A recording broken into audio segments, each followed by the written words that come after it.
राजकारण म्हणजे सापशिडीचा खेळ. या सापशिडीच्या खेळामध्ये अजितदादा पवार अजगराच्या तोंडामध्ये अडकले आणि सरळ खाली आले. आता त्यांना एका मोठ्या शिडीची गरज आहे आणि त्या शिडीचं नाव अर्थातच शरद पवार म्हणजे त्यांचे काका हे आहे.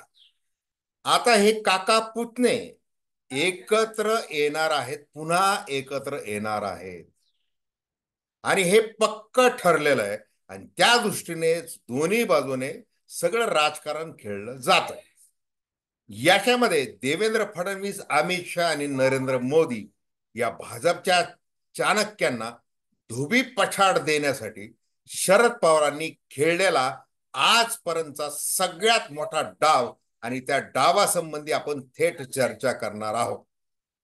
आता शरद पवार पश्चिम महाराष्ट्रामधल्या विधानसभा लोकसभा मतदारसंघांमधल्या नेत्यांना हेरत आहेत, उमेदवारांना हेरत आहेत.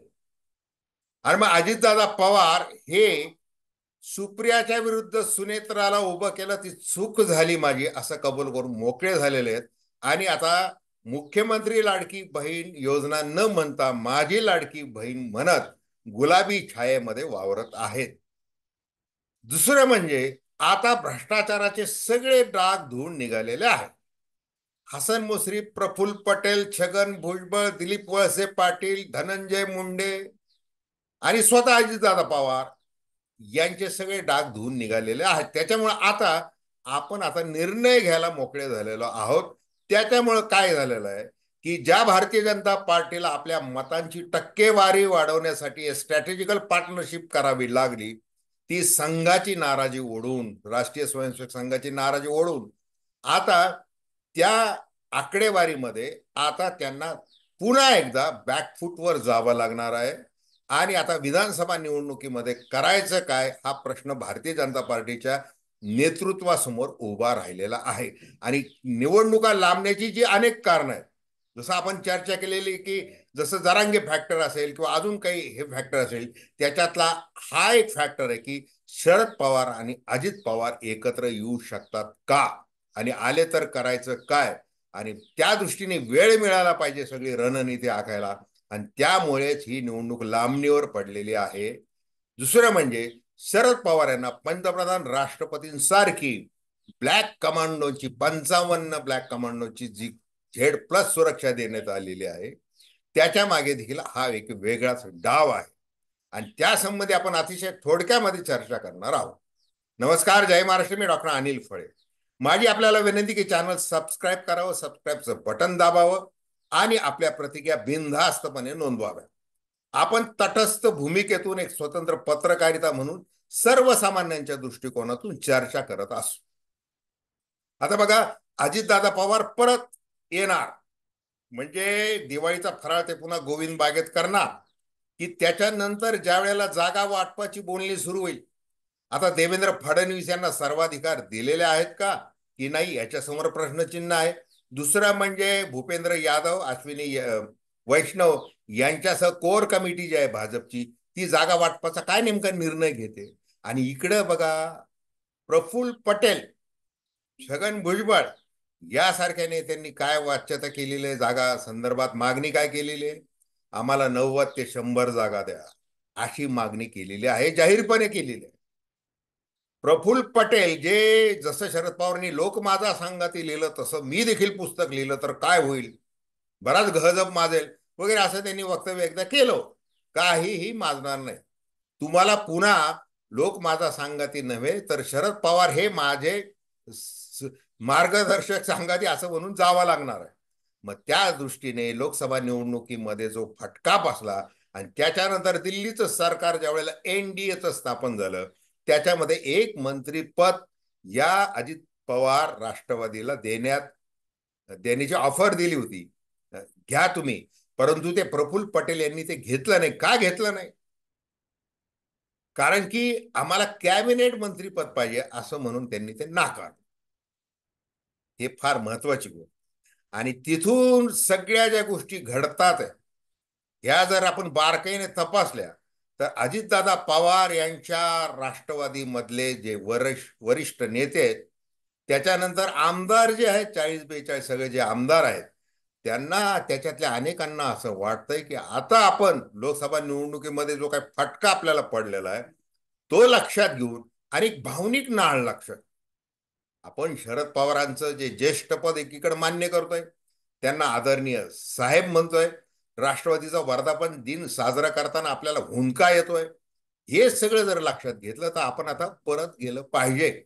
नाहीतर जसा लोकसभा निवडणुकीमध्ये सगळ्या पश्चिम महाराष्ट्राच्या पट्ट्यामध्ये आणि अगदी मराठवाड्यामध्ये देखील येऊन शरद पवारांनी जो दणका दिलेला आहे, त्यांचा राजकीय वकूक त्यांनी जो दाखवलेला आहे, ते आता विधानसभेमध्ये कसे गप्प बसतील. मग आता बघा, हर्षवर्धन पाटील, अतुल बेनके, मदन भोसले, अजून बरेच नाव आहेत. हे जे आहेत हे एकेकाळ कधी अजित पवारांचे विरोधक, कधी सहकारी, हे सगळे जे आहेत यांना वेगवेगळ्या पद्धतीने शरद पवार टॅप करत आहेत आणि आता ते जवळपास त्यांनी केलेलं नाव जाहीर झालेलं आहे. अशा परिस्थितीमध्ये तिथले जे स्थानिक राष्ट्रवादीचे जे जुने आमदार आहेत, जे आता सध्या अजितदादा पवार यांच्या गटामध्ये आहेत, त्यांचं पुनर्वसन तुम्हाला कसं करायचं ते तुम्ही ठरवा.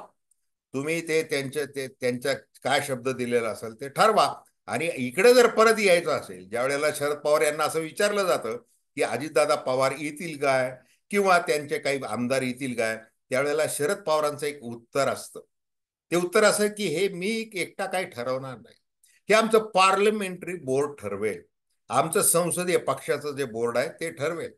मग त्यांनी प्रदेशाध्यक्ष जयंत पाटील यांना कामाला लावलेलं की कुणाला भेटायचंय, काय करायचंय. जे राजकारणामध्ये अनेक वर्षापासून सख्य हाडवैरी होते, त्यांच्या गळ्यात गळा कसा घालायचा, हे सगळे डावपेच आणि त्या घराण्यामध्ये आता संपर्क सुरू झालेला आहे.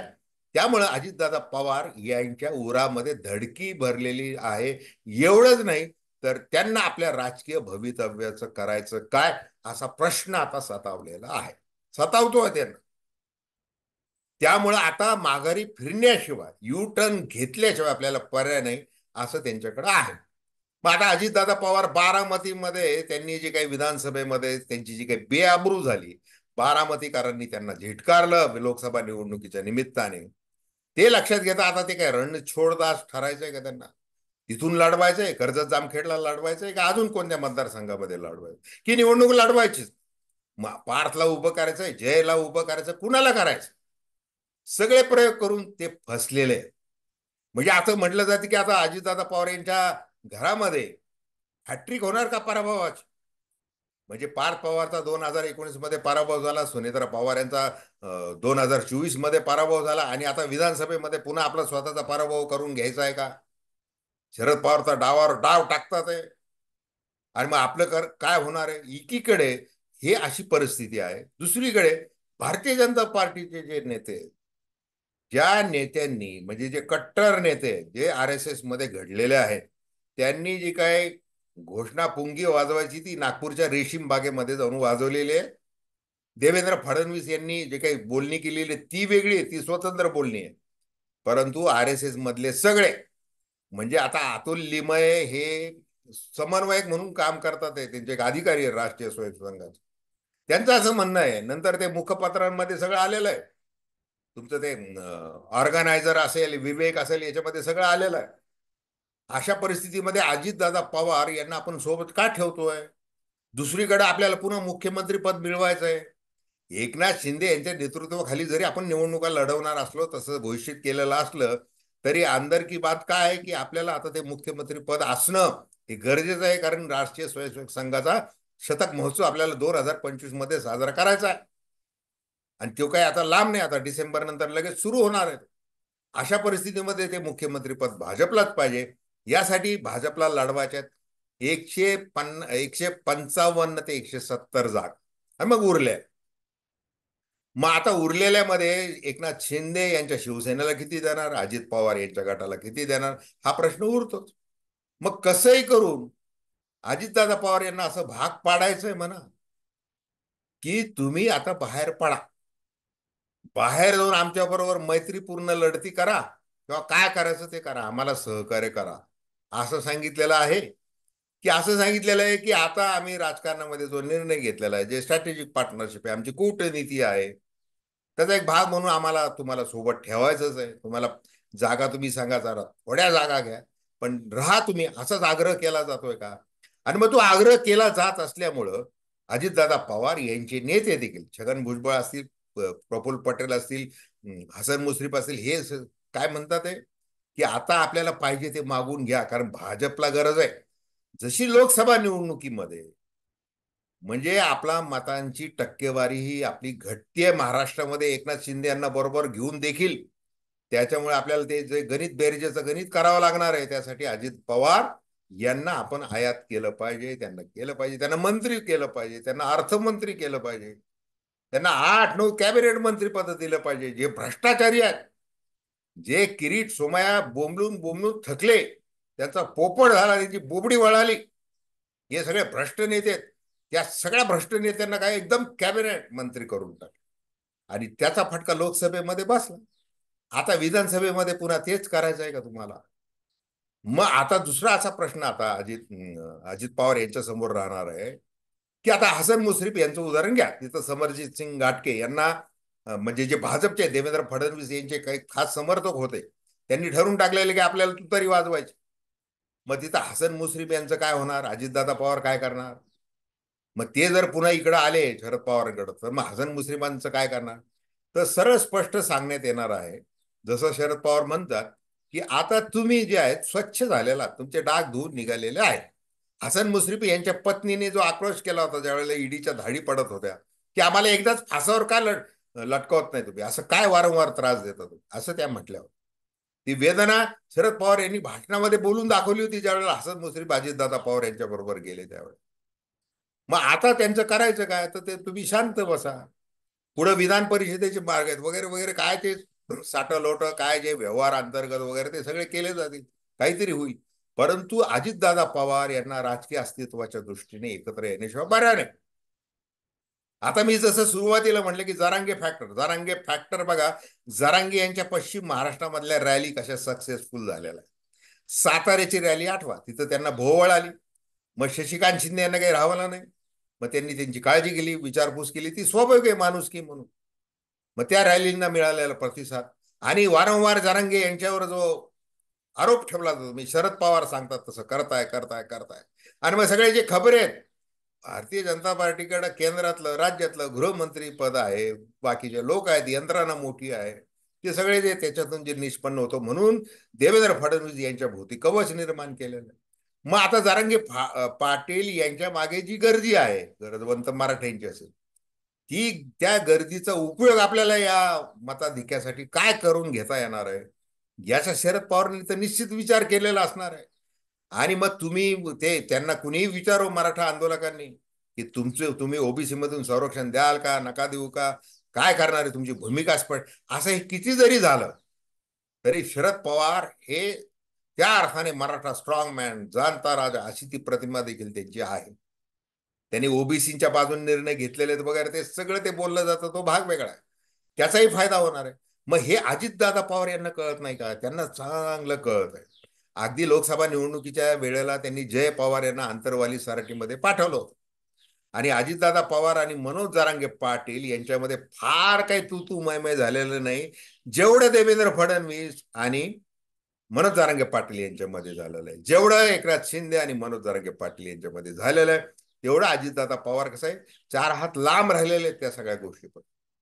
तर ह्याचा सगळा विचार करता अजितदादा पवार यांच्या गटाला, त्यांच्या पक्षाला, त्यांच्या राष्ट्रीय पक्षाला असं वाटतंय की आपण आता कसं आहे काकांकडे जाऊन गेलं पाहिजे, म्हणजे आपलं आज नाही उद्या कधी भविष्य विधान सभा लढवताना आपल्याला जे काही पदरात पडेल ते पदरात पाडून घ्यावं, आणि आपलं विचारसरणी जी आहे फुले शाहू आंबेडकरांची त्याची आपलं साधर्म्य आपल्याला बरंच काही पुढे साध्य करता येईल. शेवटी आता भावी मुख्यमंत्रीपद काय मी अजितदादा पवारांचं, जसं जयंत पाटील म्हणले की अजितदादा पवार जर इकडेच राहिले असते तर ते मुख्यमंत्री झाले असते, आणि काय राजकारण शेवटी प्रारब्ध आहे, नशीब आहे.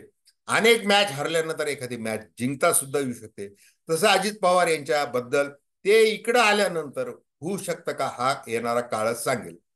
तर धन्यवाद. हा व्हिडिओ आपल्याला आवडला असल्यास अवश्य शेअर करा, सबस्क्राईब करा, आणि आपल्या प्रतिक्रिया बिनधास्तपणे नोंदवा. धन्यवाद.